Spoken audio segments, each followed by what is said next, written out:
નમસ્કાર દર્શક મિત્રો, બોટાદ દસ્તક ન્યૂઝમાં આપનું હાર્દિક સ્વાગત છે અને હું છું એલડી મકવાણા. આપ જોઈ રહ્યા છો બોટાદ દસ્તક ન્યૂઝ. હવે પછીના સમાચાર વિગતવાર.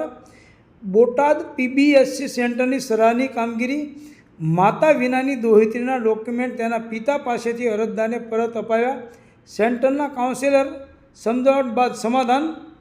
જ્યાં સખીની જેમ સથવારો પરિવારના મોભીની જેમ માર્ગદર્શન અને મિત્રની જેમ હૂંફ મળે છે, મહિલાઓને સતાવતી દરેક સમસ્યાના સમાધાનનું સરનામું એટલે જ બોટાદનું police station based support centre. તાજેતરમાં પીબીએસસી સેન્ટર દ્વારા સરાહનીય કામગીરી કરવામાં આવી હતી.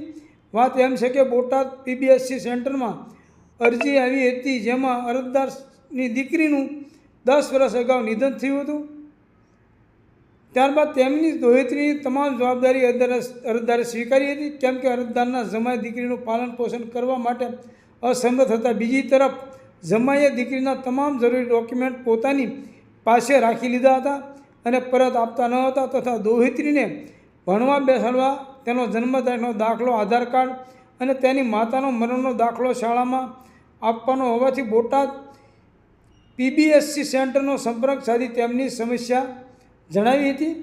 પીબીએસસી બોટાદ ખાતે મહિલાઓને મદદ કરવા હંમેશા તત્પર રહેતા કાઉન્સિલર રીનાબેન વ્યાસ અને રિંકલબેન મકવાણાએ કાઉન્સેલિંગ દ્વારા કાયદાકીય માર્ગદર્શન સાથે તમામ ડોક્યુમેન્ટ પરત અપાવ્યા હતા. સાથે દીકરીને જે શાળામાં મૂકવાની છે તેની તમામ વિગત લઈ કન્યા કેળવણી સ્કોલરશીપ વિશે માર્ગદર્શન આપ્યું હતું, જે બદલ અરજદારે પીબીએસસીનો આભાર માન્યો હતો.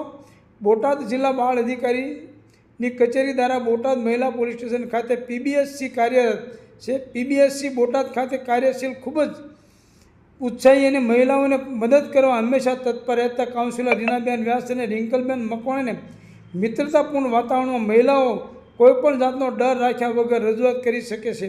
અહીં અનેક મહિલાઓ પારિવારિક સમસ્યાઓ, કૌટુંબિક ઝઘડાઓ અને અન્ય વ્યક્તિઓ દ્વારા કરાતી પજવણીના પ્રશ્નો લઈને આવે છે. આ મહિલાઓ જ્યારે પરત ફરે છે ત્યારે તેમને સમસ્યાના સમાધાનનો પૂર્ણ સંતોષ હોય છે.